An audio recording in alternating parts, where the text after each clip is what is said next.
bienvenue à notre analyse des sources du jour.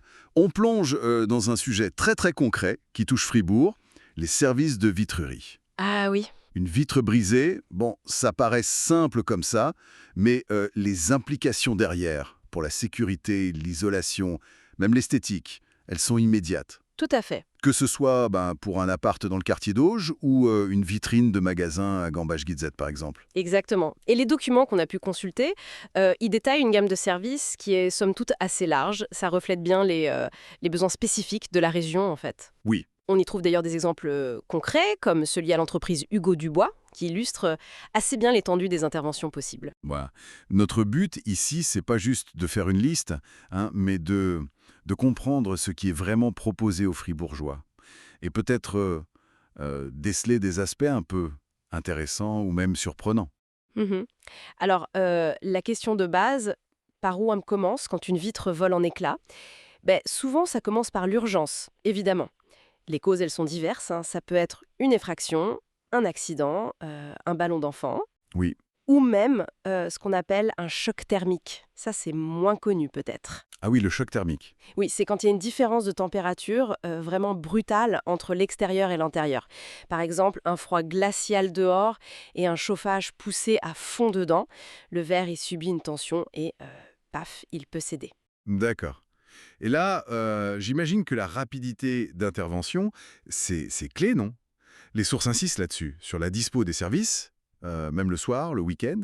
Ah oui, c'est essentiel. C'est vraiment une question de sécurité avant tout. La première étape, c'est toujours de sécuriser. Sécurisé, c'est-à-dire?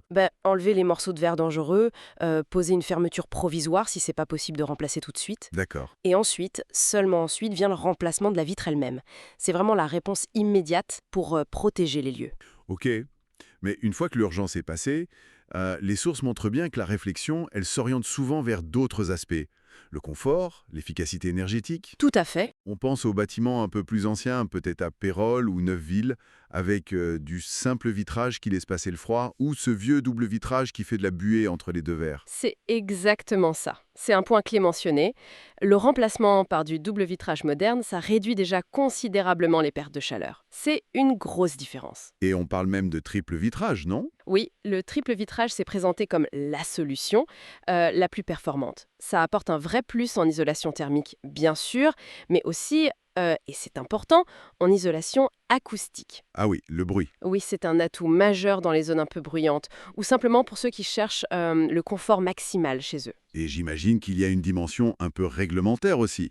Ces améliorations, ça s'inscrit dans les normes énergétiques suisses actuelles. Tout à fait, oui. Au-delà du confort personnel, il y a clairement une visée de conformité et de réduction de l'empreinte énergétique du bâtiment. C'est un enjeu important aujourd'hui. Ce qui m'a frappé aussi dans ce qu'on a lu, c'est l'étendue de la personnalisation. On est vraiment loin de la simple fenêtre standard. Ah oui, c'est clair. Ça va des miroirs sur mesure pour la salle de bain, aux parois de douche, bien même l'exemple d'une villa à Palatina qui est cité. Oui, la vitrine, elle s'invite vraiment partout à l'intérieur comme à l'extérieur. On parle de vitrines, de magasins, évidemment, mais aussi de choses comme des garde-corps en verre, pour un look très épuré, Moderne, ouais. ou des crédences de cuisine en verre coloré, des verrières d'atelier pour séparer des espaces sans perdre la lumière, et même des trucs très techniques comme la pose d'une chatière sur une porte vitrée. C'est fou, hein? C'est vraiment cette idée de sur-mesure qui ressort, en fait. Utiliser le verre pour moderniser un espace, apporter une touche design. Exactement. Une façade vitrée, une porte d'entrée un peu spéciale. Les sources parlent de matériaux premium. Qu'est-ce qu'on entend par là concrètement? Alors, premium, généralement, ça fait référence à des verres qui ont des qualités supérieures. Ça peut être une meilleure qualité optique, une plus grande résistance ou des traitements spécifiques. Comme quoi, par exemple? Des traitements anti-renfilets, auto-nettoyants ou avec une isolation thermique ou phonique encore renforcée. L'idée, c'est vraiment de combiner l'esthétique avec une performance technique qui dure dans le temps. D'accord, je vois. Passons rapidement au côté pratique. Le processus, les coûts, comment ça se passe en général? Alors le parcours client typique, ça commence souvent par un diagnostic technique. Le vitrier vient sur place pour évaluer précisément le besoin, prendre les mesures exactes. Logique. Ensuite, il établit un devis. Et ce devis, il est normalement détaillé et gratuit. C'est vraiment essentiel pour la transparence, parce que le coût final, il dépend de plein de choses. Justement, ces facteurs qui influencent le prix, hein. On imagine bien que ça varie. Énormément, oui. Le type de verre, c'est déterminant. Simple, double, triple vitrage, ou alors un verre feuilleté de sécurité. Le verre de sécurité. Oui, c'est un verre conçu pour résister aux impacts, il ne vole pas en éclats dangereux s'il casse. Ensuite, il y a la surface, bien sûr, la taille de la vitre, la Mhm, complexité d'accès aussi, est-ce que c'est facile d'attendre la fenêtre, est-ce qu'il faut un échafaudage, mhm. et puis évidemment, le degré d'urgence. Un dépannage en pleine nuit coûtera plus cher qu'un remplacement planifié. Bien sûr. Donc oui, le devis, c'est vraiment indispensable pour savoir où on va. Bien compris.